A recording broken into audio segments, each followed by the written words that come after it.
క్లాస్లో సబ్జెక్ట్ చెప్పారంటే దాన్ని మొత్తం ఎక్స్ప్లెయిన్ చేసే మెంటాలిటీ పిల్లలకు వచ్చేసిందండి.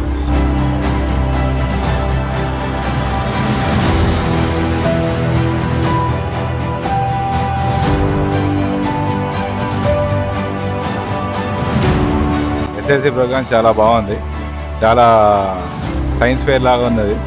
ఇటువంటి ప్రోగ్రామ్స్ చాలా కండక్ట్ చేయాలని మేము కోరుకుంటున్నాము. ఈ స్కూల్ కూడా చాలా వాతావరణం బాగుంది, స్టడీస్ బాగున్నాయి, అన్నీ చాలా బాగున్నాయి. And the conference is very high level to improve their skills and education system. The education is very good in this school.